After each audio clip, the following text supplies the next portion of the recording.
Sema Sheikh, Allah kuzidishieni khairi. Tumestafidi kutoka kwenu mambo mengi, na mmesema kwamba abudi rogo, abudi mtoto wa rogo, kwamba ni kharijiyun, kwamba ni mtu ambaye aliyekuwa na tabia za kikhawarij, maana kitoka chini ya viongozi na kwa kufurisha viongozi wa Uislamu na mengine mfano hayo. Tunataka kutoka kwenu mtutolee mfano baadhi ya mambo ambayo alikuwa akiyafanya katika upotevu. Tupe faida, Allah kuzidishie khair. Bismillahirrahmanirrahim. Alhamdulillah. Wassalatu wassalamu ala rasulillah.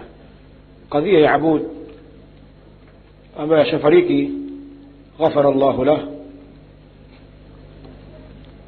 iko wazi kwa ahlus sunna wal jamaa wenye kujitambua wa hapa Afrika ya Mashariki, na da'wa alikuwa kiifanya ya kikhawariji, bali madhara ya Abud Rogo yamewakuta mpaka ndugu zetu masalafi, achilia mbali watu wa mbali, kwa namna watu walivyoivishwa fikra potofu na yule bwana. Wako watu katika jamaa zetu wamehujumiwa na vijana wa Abud kwa kuamini kwamba sisi ni wanafiki, kwa kuwa tumeacha kusimama kidete na watawala madhalim, na badala yake tukabakia katika tawala hizi za kitawaghut bila ya kuonyesha juhudi yoyote ya kwamba sisi tukubaliane na wao, bali akawa anahamasisha watu kufanya hijra, na kwamba miji hii haifai sisi kukaa. Na tayari ndugu zetu wameshaanza mapambano ya kutafuta khilafa ya Kiislamu na kusimamisha haki katika nchi ya Somalia. Ikawa anahamasisha vijana kutoka na kwenda kupambana kwa ajili ya kusimamisha dola ya Kiislamu, bali akizungumza maneno yote ambayo walikuwa wanayafanya makhawarij yeye ameyasema.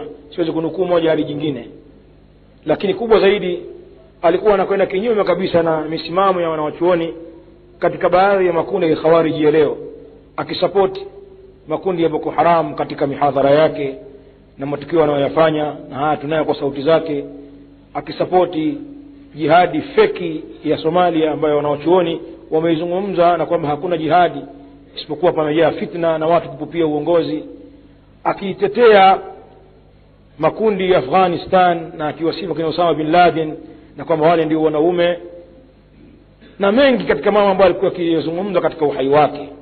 Na athari iliyoko Kenya ya vijana wa kikhawarij na matukio aliyofanya ya ulipuaji na kuua katika baadhi ya maeneo inatokana na darasa zake ambazo wakizifanya, na athari yake imepenya mpaka huku, haikubakia Kenya peke yake. Ni jambo liko wazi sana, na ndugu zetu masalafi wamedhurika na fikra za vijana wake, bali wameguswa na mikono yao. Al-Akhi Abubakar Bonti amepigwa katika msikiti wa Musa na wanafunzi wa Abudi Rogo kwamba wewe ni mnafiki, wamemshambulia na kama si kukimbia wangemuua, na mengineyo mengi katika mambo ambayo wameyafanya wale mabwana. Ala kulli hal ni mtu khariji na bayani zimetoka, na Al-Akhi Abul Fadhl Qasim aliandika makala nzuri ya Kilabun Nar akimzungumza Abudi Rogo na fikra za khawarij zilizokuwa nazo. Rejea makala hilo utapata faida, waulize watu ambao wanafahamu, watakupa kopi yake, utasoma miaka hiyo akizungumzwa na fikra zake. Wallahu a'lam. Barakallahu fikum. Kuna swali lingine nasema, Sheikh, nilikuwa naomba kujua tofauti iliyopo kati ya makhawari na matakfiri na tablighi. Tofauti ni kubwa. Sisi hatuja wasifia matablighi kwa ukhawarij ila pale ambapo mtu mwenye fikra za kitablighi atakapotadhaman fikra za khawarij, kwa sababu wako hao watu ambao wanaonekana ni matablighi lakini wamebeba fikra za makhawarij. Lakini matablighi ni masufi asili ya madhehebu yao, na wana misingi ya da'wa ambayo ni kinyume na misingi aliyoweka Mtume sallam katika da'wa yake. Ni watu wanapita ala jahli, hawatangulizi ilmu katika da'wa, bali wao hutanguliza zile hamasa na ile atifia, hisia za kuupenda Uislamu. Basi watu watoke kwa hisia hizo kwenda kuwalingania wengine biduni ilmin wa basira, wakaukhalifu msingi alioweka Allah tabaraka wa taala kwa kumwambia Mtume sallam, qul hadhihi sabili ad'u ila Allah ala basira ana wa man ittaba'ani. Na upotevu mwingine mwingi ambao wako nao matablighi, ala kulli hal ni firqa ya kisufi ambayo imekhalifu misingi ya Mtume sallam katika da'wa, na sina ilmu kwamba wao wanahusika na fikra za khawarij katika tablighi. Allahu a'lam. Jazakumullahu khairan. Sema nauliza, tunaona mashia wakiua watu wanaotoka katika mwenendo wao. Je, watakuwa kama makhawariji? Na hawa mashia ni nani mwanzilishi wa kundi hili la ushia? Kwa ufupi tu niseme kwamba ashiatu wal khawarij shaqiqatan, mashia na makhawarij ni ndugu wawili ambao wanakurubiana sana katika baadhi ya misingi yao, lakini insha Allah al-akh awe na subra, atakuwa na mihadhara maalumu ya kuwazungumza mashia na fikra zao, na ataujua ubaya wao na waasisi wao kwa hoja na dalili kupitia vitabu vyao. Al-akh Abul Fadhl Qasim Mafuta Qasim, Allah muhifadhi afike salama, tunaye kesho biidhnillah. Ndio matarajio yetu na hizo ndio mada zake, na hapo mtapata faida nyingi, na maswali mengine tata nafikiri anaweza kuyatawalia kuyajibu. Wallahu a'lam. Jazakumullahu khairan. Anasema Sheikh, katika muhadhara wako nimejifunza mengi sana kwa hakika, jazakallahu khairan. Swali, makhawariji tunaoishi nao katika majumba, je, tunapaswa kuwatenga hawa? Kikubwa katika Uislamu kwa mtu muovu kwanza na kujitahidi kumpa nasaha. Kuna vijana wengi wa khawarij wameingia katika madhehebu hii kwa kuhadaika, kwa kusikiliza mawaidha mbalimbali ya watu wenye fikra hizi wakaathirika. Na kama alivyosema Sheikh Nasr, Dr. Nasr hafidhahullah, kwamba fikra huondolewa kwa fikra, anakusudia kwamba fikra potovu huondolewa kwa fikra sahihi. Kwa maana mtu mwenye shubuhat basi anatakiwa apewe hujja zenye nguvu zaidi kuondoshewa shubuha zake. Kwa hiyo kubwa zaidi tuzungumze nao, tuwape nasaha na kujaribu kuwabainishia ubaya wa madhehebu ambayo wameichukua. Na ikiwa wewe huna uwezo wa kielimu, basi mtafutie tasjili mbalimbali, kama kuna maandishi yaliyoandikwa yenye kuzungumza makhawari na mambo yao, mpe asome. Kama ziko klipsi mbalimbali za sauti za kuwazungumza watu hawa, mpe asikilize.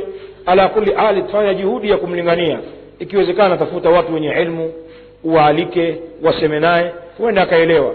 Baada nushi, baada ya kunasihiwa na kufanya juhudi katika hilo, hakukubali na kuendelea na madhehebu yake khawari, watakuwa mbali naye, uwe mbali naye. Bali ikiwa atakuwa na hatari ya kuleta madhara kwa fikra zake, ni ruhusa kumripoti katika vyombo vya usalama, adhibitiwe mapema. Na haya ameeleza Sheikh Bazamuli katika kitabu chake alipozungumzia hadithi ile ya kumkumbatia muhdith mubtadi', akazungumza tafsiri nzuri pale kwa miongoni mwa maana za kumkumbatia muhdith ni miongoni mwa maana za kutokumkumbatia muhdith ni kumripoti katika mamlaka ya nchi pale ambapo unahofia madhara yake, na kutokuwa sitiri watu waovu. Haya tunayazungumza sarahatan, na wala sisi sio vibaraka, bali hii ni kwa salama yetu na ya kwao wao na jamii ya Waislamu. Wallahu a'lam.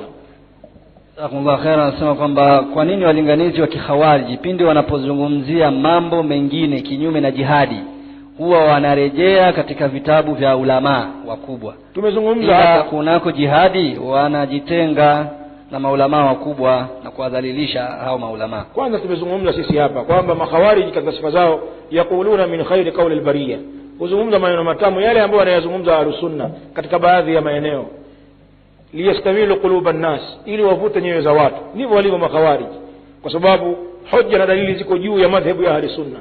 Madhehebu ya hoja na dalili ni madhehebu ya Ahlus-Sunnah, adilla zinakubali kiakili na kimaumbile. Kwa hiyo hawana pa kukwepa katika masala ya jihad. Wanawaacha maulama wa Ahlus-Sunnah kwa sababu wamekwenda kinyume na wao, hawatopata muradi wao kupitia akwali za ulama wa Ahlus-Sunnah au kupitia musannafati zao. Ukisoma vitabu vya Ahlus-Sunnah vimeweka dhawabit na masharti katika mambo ya jihad, sio jihadi za kichwa mchunga kama ambazo wao wanazifanya. Kwa hiyo ni lazima wakwepe hawa, kwa sababu hawezi kufikia muradi wao, si kuwakwepa tu bali na kuwatuhumu kwa maneno mabaya ili watu waondoe thika kwao na hatimaye wasikilizwe wao. Hii ndiyo siri ya makhawarij, kukwepa ahlus sunna katika mlango wa jihad. Wallahu a'lam. جزاكم الله خيرا. سمعنا نصحتهم أكثر من 5 مرات وما تركوا معتقداتهم وبدأوا يضلون المسلمين ويشجعهم إلى الجهاد حتى سبوا صلاتنا وتركوا جماعتنا وقالوا جماعة المسلمين لا يريدون الجهاد، جماعة الذبابة. وفي هذا الحد أنا قاطعتهم، لا ألقي عليهم سلام، لا ألقي عليهم السلام. هل أنا في خطأ؟ أنت في صواب، بارك الله فيك. hiyo ndio maslahi ya nafsi yako na waislamu wengine. Ikiwa ni kweli kama unavyosema ushafanya nasaha na wanaendelea na fikra hizo, kuwa mbali na wao ndio salama ya dini yako, kwa sababu kuwa karibu na wao kunaweza kuathirika wewe. Kwa hiyo kuwakata ni salama kwako, na pia inawezekana ikawa ni dawa wao kurudi nyuma ikiwa Allah amewakadiria uongofu. Kwa hiyo maukifu hii ni maukifu ya kisawasawa, na si kwa mahawari tu bali kwa watu wa bid'a wote. Mtu wa bid'a ambaye amefikia kiwango cha uadui katika bid'a yake, baada ya nasaha huwa anakatwa. Hii ni kwa kutafuta salama kwako wewe mwenyewe, kadhalika huenda ikawa ni dawa kwake yeye akaacha fikra alizokuwa nazo. Wallahu a'lam.